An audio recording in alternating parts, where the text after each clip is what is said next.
Hampir 3,5 tahun yang lalu pada Januari tahun 2020 sebelum COVID-19 menghancurkan hidup kita, ketika Bajaj Auto dan Triumph Motorcycles, dua merek yang berlawanan secara ideologis, menjalin aliansi untuk mengembangkan sepeda motor ukuran menengah bersama untuk orang India. Ada kehebohan besar-besaran di beberapa media tentang bagaimana kedua perusahaan ini akan bersatu karena Bajaj cukup populer di kalangan massa karena sepedanya yang ramah anggaran. Sementara di sisi lain Triumph yang berbasis di Inggris terkenal secara global karena membuat beberapa sepeda premium terbaik.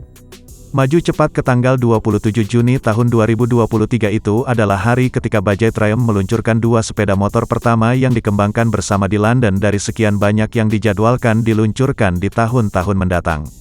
Seminggu kemudian sepeda motor ini bernama Triumph Speed 400 dan Triumph Scrambler 400X. Yang pertama adalah roadster yang ditujukan untuk mendominasi Royal Enfield di segmen sepeda motor menengah 350 hingga 450 cc di India, sedangkan yang terakhir adalah Scrambler, lagi-lagi diciptakan untuk mengganggu segmen dan merebut pemimpin segmen yaitu Royal Enfield.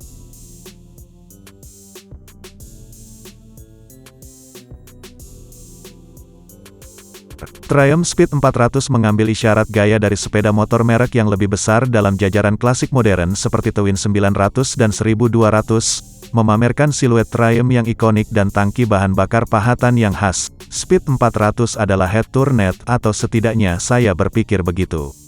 Fascia depan tampil cukup mendominasi dengan headlamp bulat berlogo DRL khas Triumph, fork USD berwarna emas dan plat nomor yang diletakkan di atas headlamp. Peredam ke atas memberikan nada yang manis dan nada knalpot agak menenangkan telinga. Grafik yang berani di berbagai tempat pada sepeda motor membuatnya terlihat lebih premium dan menggoda.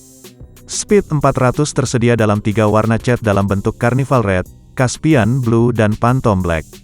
Speed 400 dilengkapi dengan beberapa fitur mencolok, canggih dan kelas atas dalam bentuk throttle ride-by-wire, kontrol traksi seatable, immobilizer anti pencurian dan soket pengisi daya USB-C. Cluster instrumen ditawarkan dalam format semi-digital dengan speedometer analog dan layar LCD terintegrasi yang menampung tachometer digital.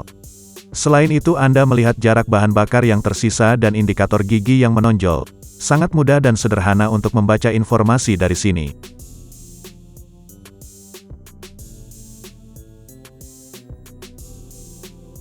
Kualitas kendaraannya sempurna bahkan di tikungan dan belokan tajam karena karakter sepeda motor yang ringan.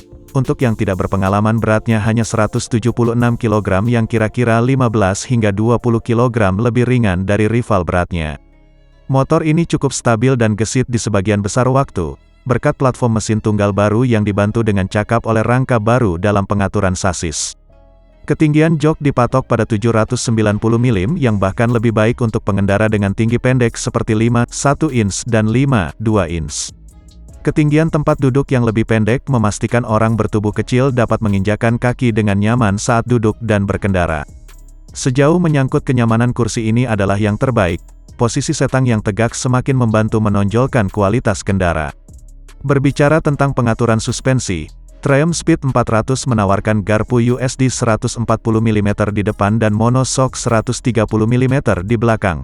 Suspensi depan upside down berwarna emas bersumber dari merek Endurance yang berbasis di Pune dan tidak mengecewakan.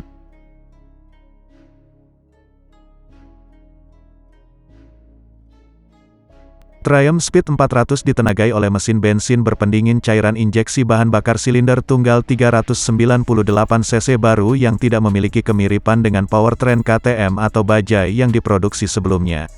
Mesin 4 katup ini dibangun dari nol dan menghasilkan tenaga tertinggi 39,5 bhp pada 8000 rpm dan torsi tertinggi 37,5 Nm pada 6,500 rpm. Mesin mendapatkan blok dan kotak engkol baru, yang menambah performanya yang luhur dan halus.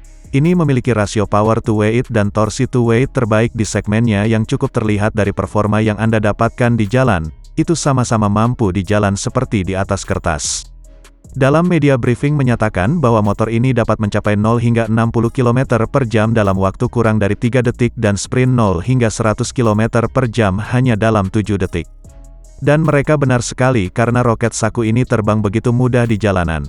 Akselerasinya terlalu cepat dan hal terbaiknya adalah Anda tidak merasakan getaran atau kebisingan pada kecepatan sekitar 120 hingga 125 km per jam saat mengenakan perlengkapan berkendara yang tepat.